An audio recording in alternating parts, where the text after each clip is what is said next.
शारदा शारदाम्बोज वदना वदनाम्बुजे सर्वथा सर्वतास्माकं सन्निधिं क्रिया.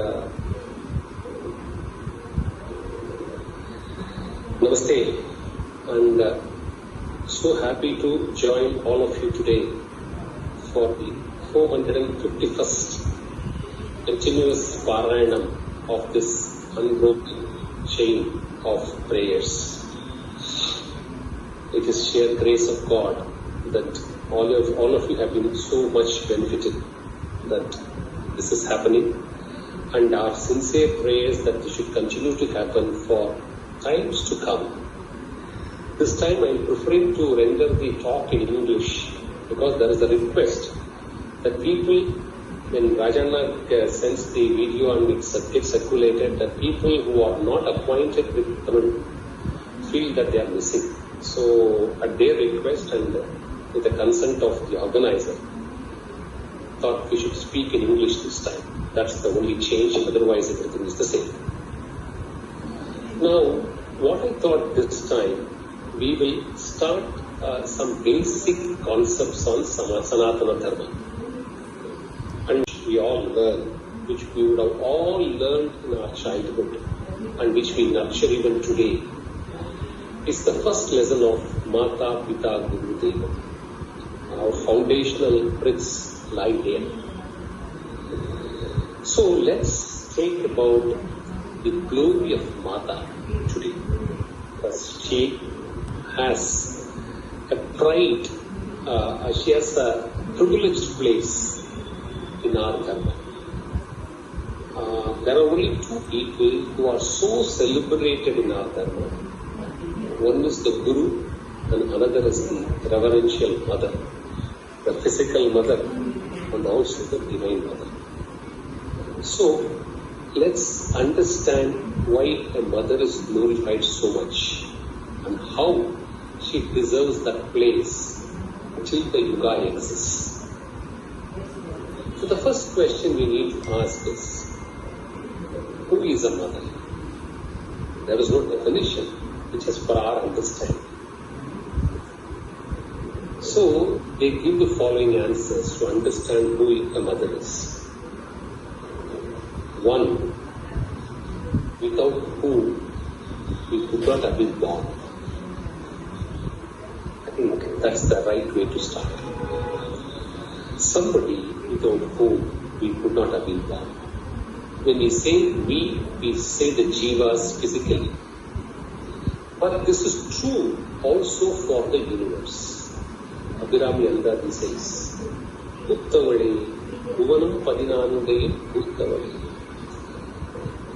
She emerges as Maya,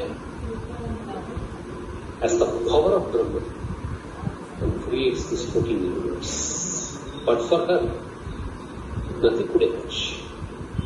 So, she is the source seed of creation.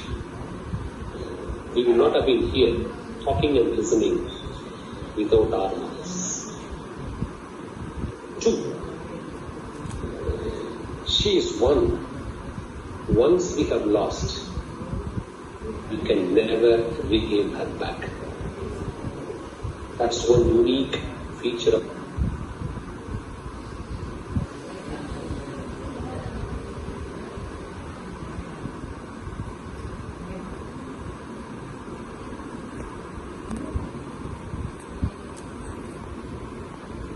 mother is,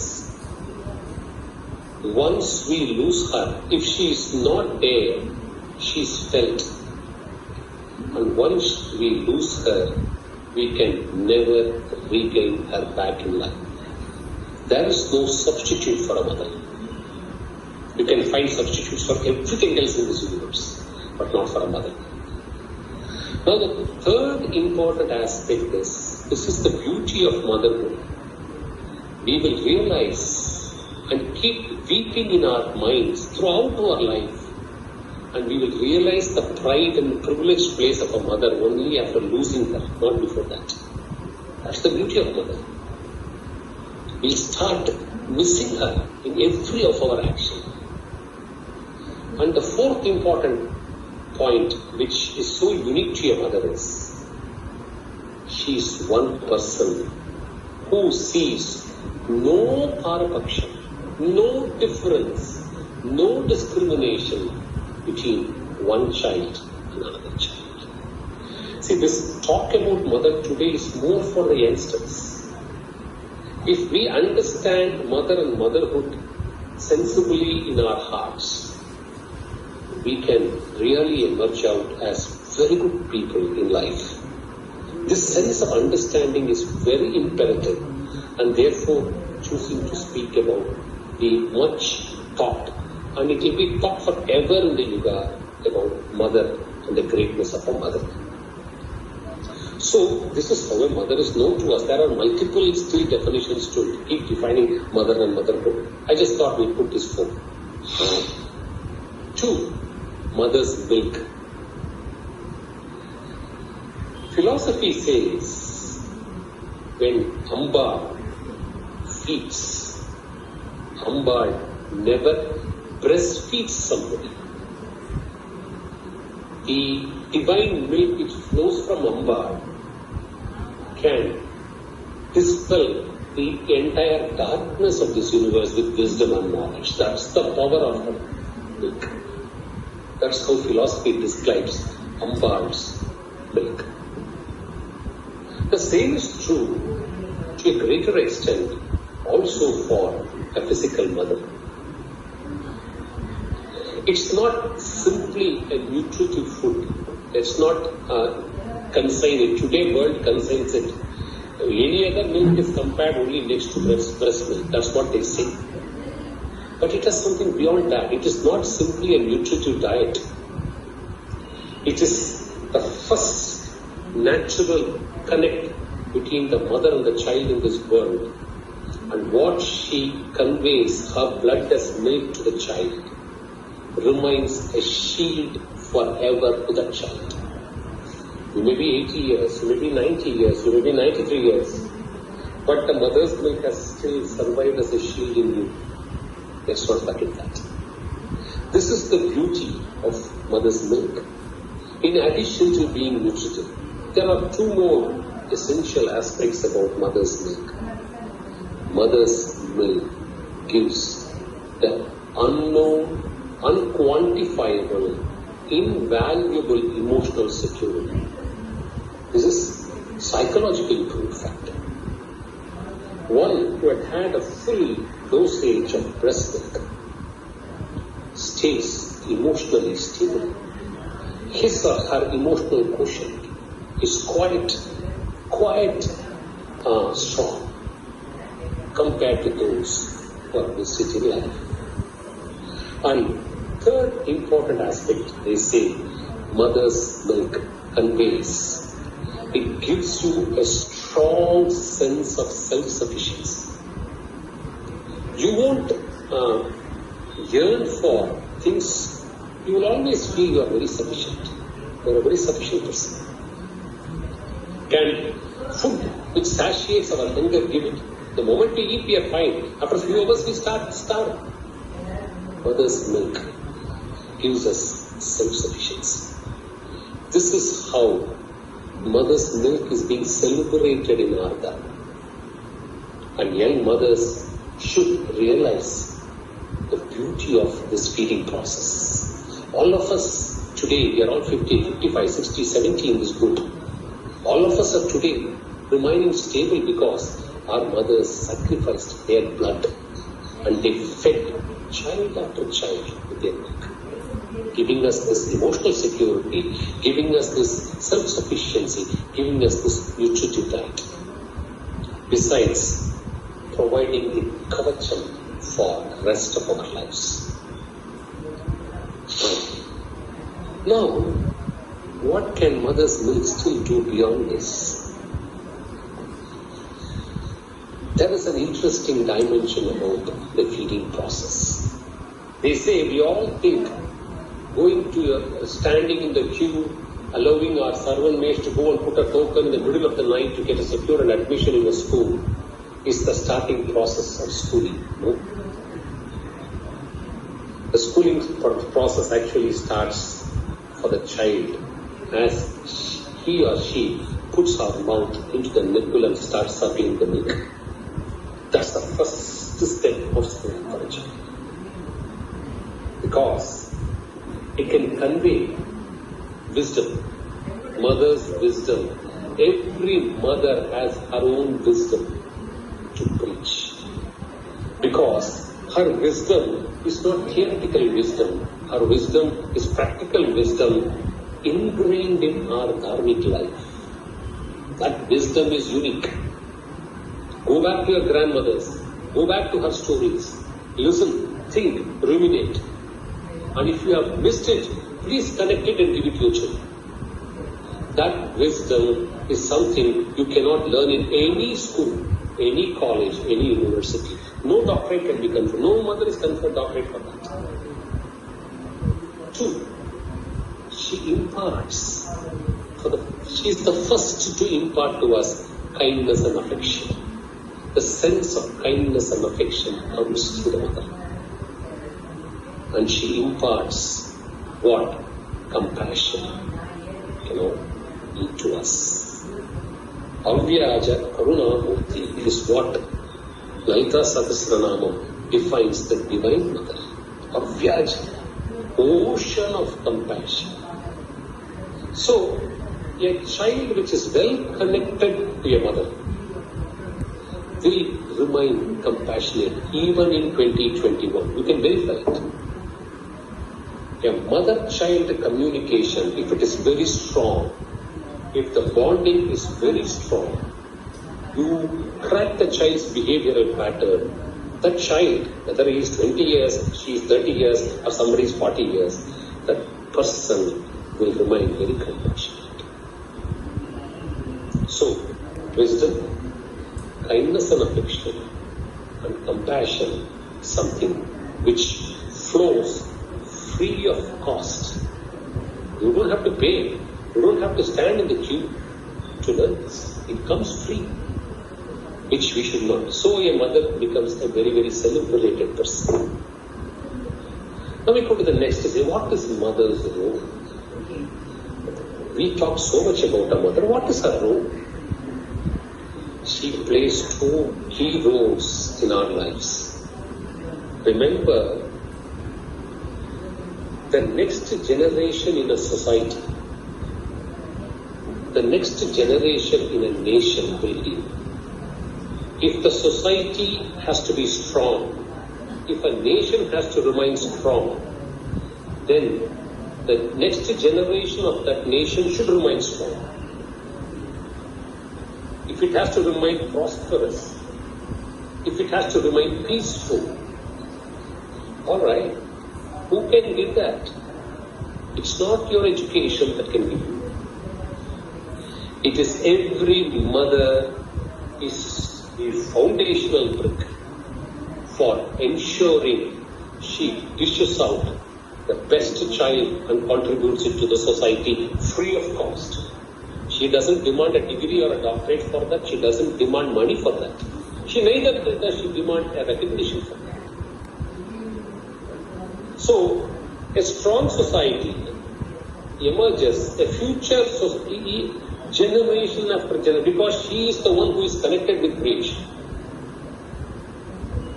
So, if the next generation has to be best and better, the mother's role plays a key factor to it. That's one important role she plays. Now, what's the second important role she contributes?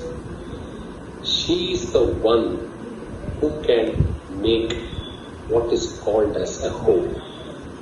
A house is nothing but a building, whether it's an independent house or a matchbox flat or a palatial bungalow or a great flat in some 30-40 floors. Call it anything. They are all houses. They are all buildings, brick and mortar. To convert each one of the building into a home, it's possible only through a mother.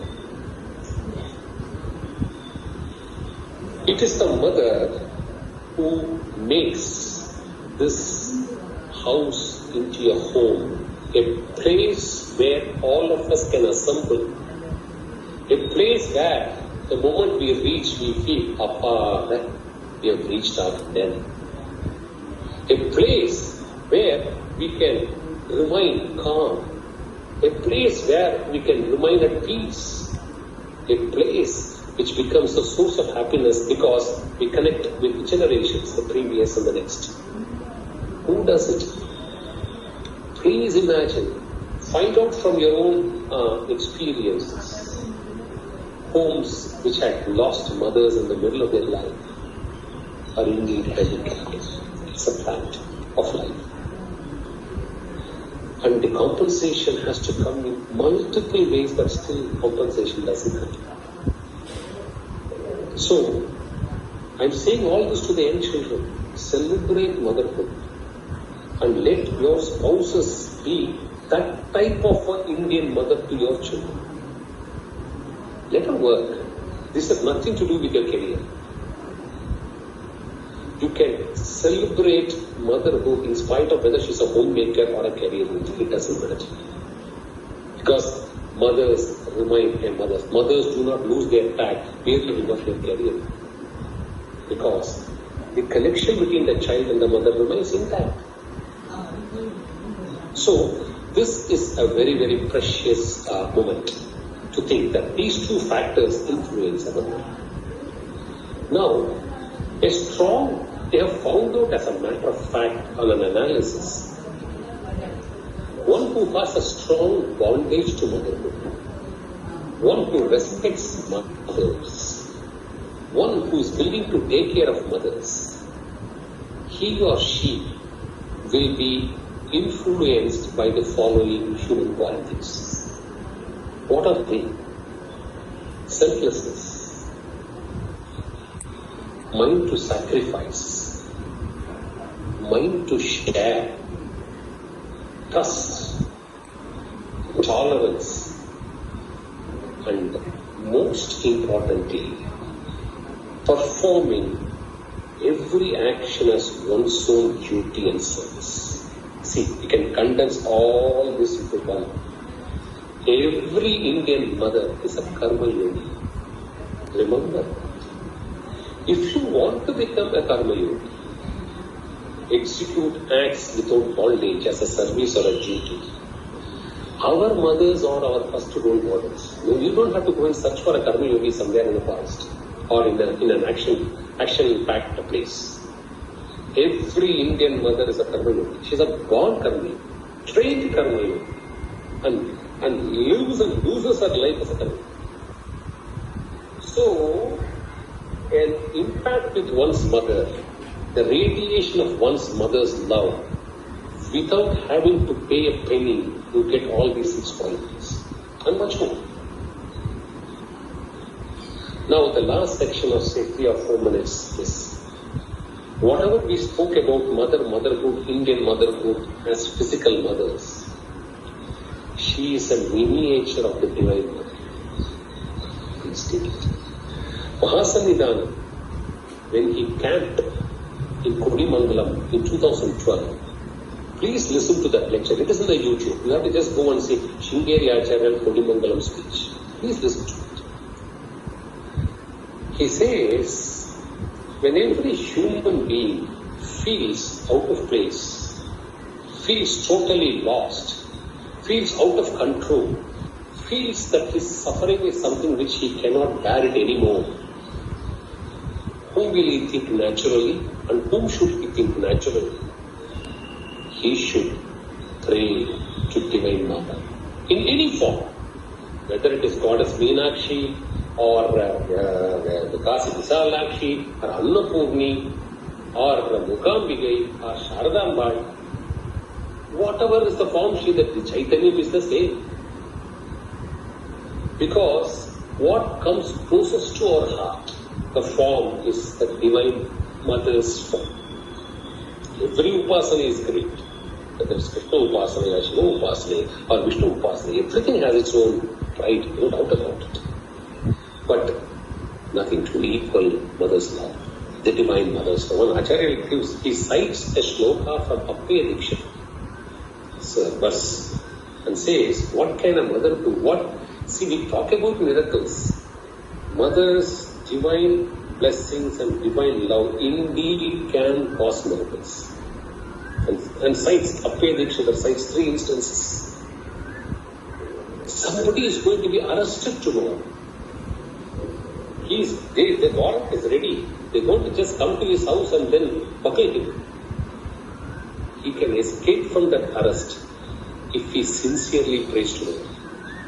And I have seen this in one case in Bombay. For non-payment of some money, fellows went, knocked and sat inside the house with their family. And it's because of shortage of time I couldn't narrate the whole. Divine things happened in the next 3 hours. They profusely apologized and went away from the house. For want of time, I'm not narrating the whole incident. This is something which I know for sure it has happened because somebody known to us, a long-time friend, informed this incident to us. So, about to be arrested, he escapes. He about to be hanged tomorrow. When I say hanging, anything, any death warrant in any form. Appaya Dikshita says, Mata's grace can relieve you out of that. The last minute it can happen. Somebody is going to be declared insolvent, going to be put into the list of world of shame, not world of fame. He can escape from that, or she can escape from that. And it happened in one institution in Karnataka. I have personal knowledge of that. It is a public institution for a very good noble cause. They lost all the battles in every place. So it was just a case of taking home. They surrendered to Acharya and say, I have been doing it with selfless intent. Sacrificed all my earnings for this particular cause. And now this is going to be taken over. Acharya smiled and said, yeah, of course I understand. Everything has happened against you. But Mata will not let you down because you have been in dharmic cause. Nothing will happen to you. Go back. Nothing happened after that. I'm talking of an impossible situation. So, this is the power of Divine Mother. And Bhagavad Shankara says what? There can be a bad child, but never a bad mother. And why? Because a mother will continue to think good even if the child is bad. That's the beauty and nature of a mother. If this is the nature of a physical mother, it can't be different in the case of a divine mother. So there is no need to feel left out. Oh, I'm left out, I'm without any help. No. Divine mother doesn't see good or bad. She only sees, are you having two qualities? Bhakti and Shraddha. Can you show Bhakti to me? What is Shraddha? One who believes in Shastra, in Vedic knowledge, and one believes in the gospel truth. Every word a Guru utters is gospel truth. No questions asked. Then there is Shraddha. If you give these two to me, I am not going to see whether you are good or bad. I am going to lift you because you are my child. So, let me conclude with just 2 sentences. I want young children to remember every day, for a few minutes, whatever our mothers have done to us, whatever may be our age.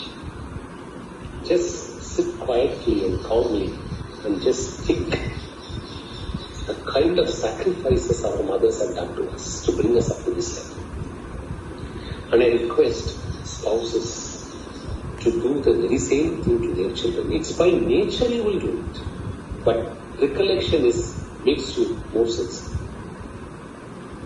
And remember, there is no difference between a physical mother and a divine mother. In fact, a physical mother is the first to connect to the divine mother. And one who loves, surrenders, and takes care of the physical mother and the divine mother will remain ever blessed in life. You will not suffer from anything. You will not require any help because you are well protected. With these words, I thank once again Rayana and all of you for your patient listening. Next time when I interest, I will talk about Father, Divine Father and our physical Father. That will be the next topic. Namaste. Thank you so much.